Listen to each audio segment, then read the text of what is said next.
Final weigh-in was 6.04 pounds.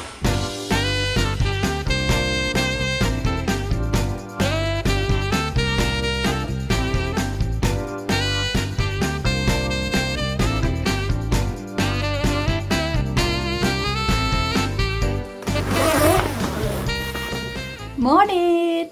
Hi everyone, welcome back to plot number 13. This is episode 1 of the Giant Onion Growing Challenge 24. 25, 26. So the last season of the Giant Onion Growing Challenge, I managed to tip the £6 mark. I'm going to go for the £10 mark this year, and here's 10 things that I'm going to change, hopefully for the better. So number 1, sowing the seeds. So I sowed my seeds on the 14th of November for the last one, and I thought that was a little bit late because everyone seemed miles ahead of me. I was panicking a little bit that mine just wouldn't catch up.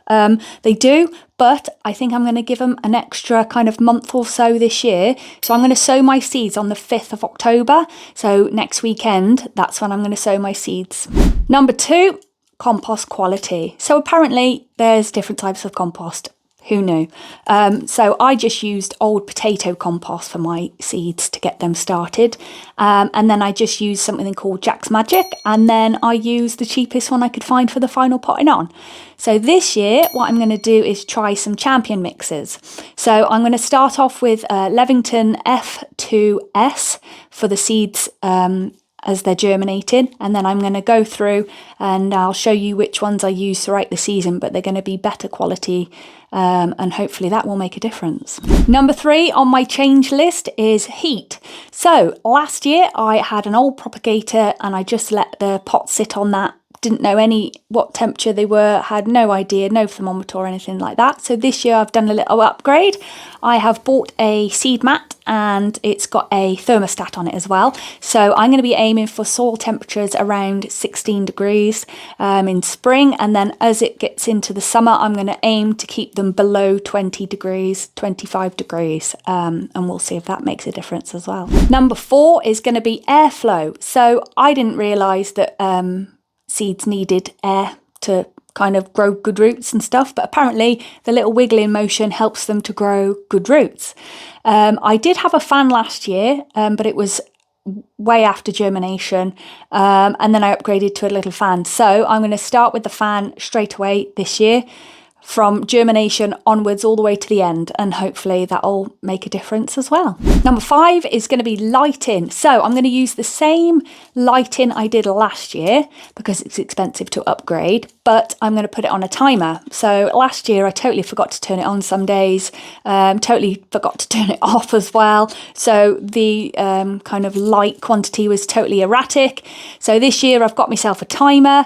I'm going to plug it in and they're going to go for 12 on and 12 off. Number 6 is feeding. So I'm going to stick to a schedule this year and I'm going to do it a little bit more methodical. So last year I kind of just fed them with some indoor Grow More plant food, even when they were little, and then added some Eco Thrive Charge to the soil as they grew, and then I just used your generic Grow More kind of plant food for vegetables as they were bulbing up and growing on. So it seemed to work okay, but I want to try and refine it. So I've got a plan for the early stages of growth, for when they are in their main stage of growth, and also for when they are bulbing. So I'll fill you in on that as we go along. Number 7, important one, is watering. So I let them dry out by accident a few times. So I'm going to stick to a schedule where they have little and often. And of course it's going to be rainwater. I didn't use rainwater all the time. Sometimes it was tap water because I forgot to go and get some out. And when I did grab some out the water butt, it was freezing cold. So I need to be more prepared.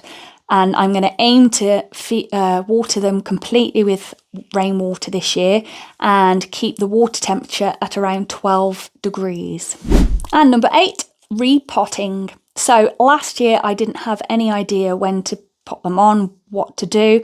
So this year I'm going to leave them in their little seed modules until the crook stage, which is when they kind of like have that little hook on them. And then I'm going to repot them on straight into air pots. So I'm going to get a 1 litre air pot, and then I'm going to go up to 5 litre, and then I'm going to use the 35 litre air pot. So I'm going to try and keep them in air pots throughout the growing stage this year and see if that makes a difference as well. Number 9, supports. So mine were flopping all over and all sorts from the start until I finally thought about kind of staking them and supporting them. The more light that they get around their leaves, the better. So I'm going to make it a priority to give them plenty of space. So last year I had aubergines and peppers and tomatoes and all sorts of bits and bobs growing. I'm going to keep it really minimal this year and just make sure that the onions are getting the space and the light that they need. And number 10, I'm going to harvest them later.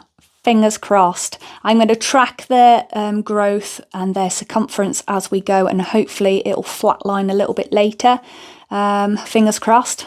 That's hoping. So there you go. There's the 10 things that I'm changing this season, hopefully for the better. Fingers crossed. But good luck, everyone, and I'm looking forward to growing along with you this time. Take care, everyone. Bye-bye.